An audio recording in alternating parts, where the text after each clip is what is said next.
muuqaalkan yar waxaan rabaa inaan kusoo koobo aragti yar oo rabaa la wadaago daawadayaasha maadaama aan ku noolahay ama aan nahay mujtamac sicir barro ku dhacay wax walba hadday noqoto dhaqan, hadday noqoto diin, hadday noqoto akhlaaq, hadday noqoto aragti, hadday noqoto wadaniyad, wax walbana aan buunbuunin badanaa aan caadaysanay waxaan ugu talagalay bal inaan wax yar oo quraan ku saabsan aan kusoo gudbiyo. waxaad maqlaysaa qof la leeyahay qoraa sare, waxaad maqlaysaa timajaro sare, waxaad maqlaysaa weriye sare, waxaad maqlaysaa TV caalami ah, yani telefishin aan ognahay inaysan daawanin 10 qof ama 20 qof ama يا واحد مقليسا سري صابته وحن قلنا إن وحن وجد النقص أن دريمي إنه إن وصن واحد وصن طيال هين أما ونهر كل ربي جالسين سأدرت بوحن رعينا سري عن معنا وسمينه تاس ورمتي ده واحد معناه أن أسميه له أنيس منصور أو مصري أي وحدي جري قفكو حلم عليه أما ولقي هي وح أي ويهي أي بلشد ويقانان ما هو عسى يسوي قانون صار هذا أنا سوى قانون أنا هي بروفيسور أقوياهن قراء نن تيسر له وبركة عادي أسوق كلا سنجرين مجتمع إنه إيه قانون أنا هي نن قراء أنا هين نن أم بروفيسور هين أنا قول هين wax macna ma sheegaysid haddii ay soo istinaa tahay fanaan wanaagsan oo cod qurux badan oo halaasiya oo laga daba dhacay dadku ay ku yaqaanaan nin fan ku ciyaara wax macna ma diid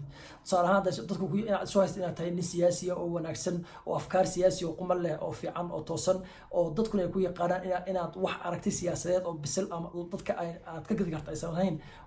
siyaasi matiid dabcan waxaan ka wada hadda iska hormariso markaad is sheegayso qof ahaan hadda iska hormariso 10 magac dadku waxay fiirinayaan waxa aad soo bandhigayso waxa uu yahay soo ahaan soo qoraaga caanka hebel ta waxa soo dad akhrin doonaan way ka soo boodayaan waxay akhrinayaan waxa buuga ku qoran ee dambe fiirinayaan taasina kugu qiimeynayaan saadarteed macna badan ma sameynayso qofka magaciisa asaga la baxo wuxuu qofku leeyahay mujtamaca waxay u yaqaanaan hadduu qof fiican yahay iyo hadduu qof xun yahay labadaba taamna ka soo gudbo yaa waxaa ma jirta wax la dhaho qoraa wanaagsan aragtihan inkastoo aan sheeganayn marnaba la min qariib wala min baciid in aanu ahay qoraa weyn ama way aragnimo ugu fulan aan leeyahay xaq qoraaga laakiin waxaan nafteeda ku qeexi karaa inaan ahay akhristo wanaagsan iyo qoraa bilow ah inaan ahay baan isku qeexi karaa qof nin fasiic ah oo akhriya qoraanimadana ku hor leh haddaan arrintaas ku socdo aragti ahaan ma aaminsani ama ilama muuqato inuu jiro qoraa weyn waxaa jira qormo weyn tusaale ahaan qof maxaa macno u yeelaya waxaa macno u yeelaya qoraalka saa darteed qoraalka markasta uu qiimo yeesho qofku qiimo yeelanaya sidaa darteed hadduu qoraalka qiimo lahayn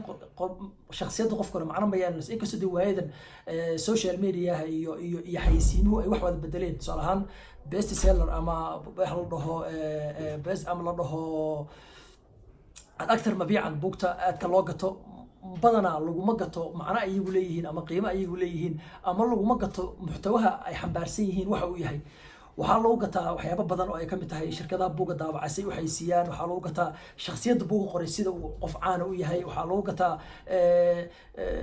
maalmahan dambe afkaartii waxa meesha ka baxday afkaartii ibdaaca lahayd ee hal abuurka lahayd ee filimada lagu soo gudbin jiray sida darteed maanta waxaan isugaa riwaayadaha iyo sheeko faneedka la qoro si fiin loogu bedelo sida darteed marar badan baad arkaysaa sheeko aan macno lahayn oo la rabo in fiin loo bedelo maadaama uu helaya xaysiin wanaagsan qofkii wuxuu ku gadanayaa xaysiinta uu filimka ka helay buu ku gadanayaa waxaa kaloo jirta buug waxaa jirta la mamnuuco dalalka laga mamnuuco buug kasta oo la mamnuuc badanaa wuxuu helaa suuq wanaagsan saa darteed waxaa jira qorayaal buugtooda iyaga dacweeya oo dowladda ku dacweeya si ay dowladda u mamnuuc kadibna loo gato waxyaabahaas markii laga tago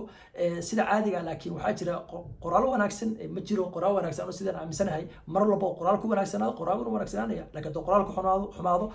qoraaguma wanaagsanaanayo taa waa mid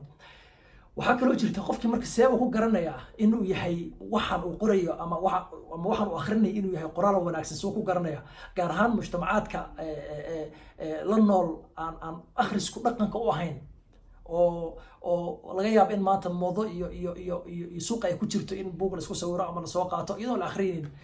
waxaad ku garan kartaa nin waxaa la weydiiyay Charles Dickens oo Ingiriis ah oo maleynayo oo inuu qarnigii 16aad meelahaas nool aan filayo oo kamid ah dadka suugaanyahanka Ingiriiska ah ee ugu horeeyay runtii suugaanta Ingiriiska salka u dhigay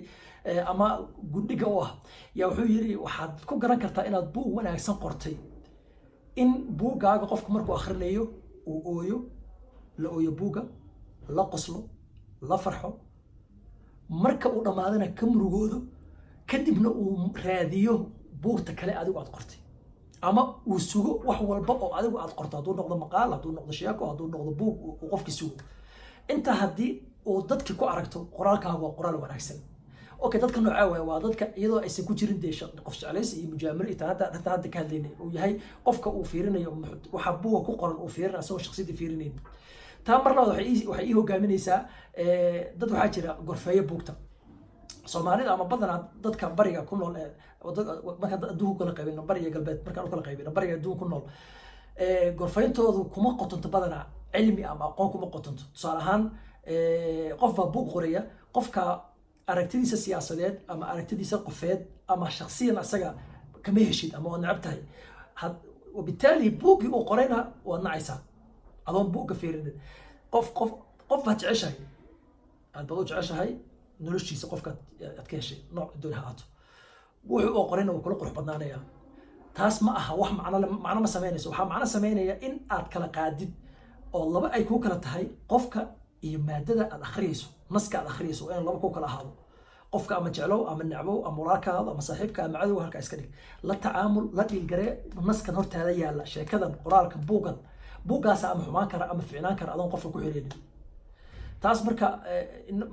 ولي الله جيابا dalkeena ama dadkeena ma laha ama u yirihiin qof nooca u fikiraya waa la helayaa laakiin badanaa waxaan inaga na saameeya calaaqada aan qofka la leenahay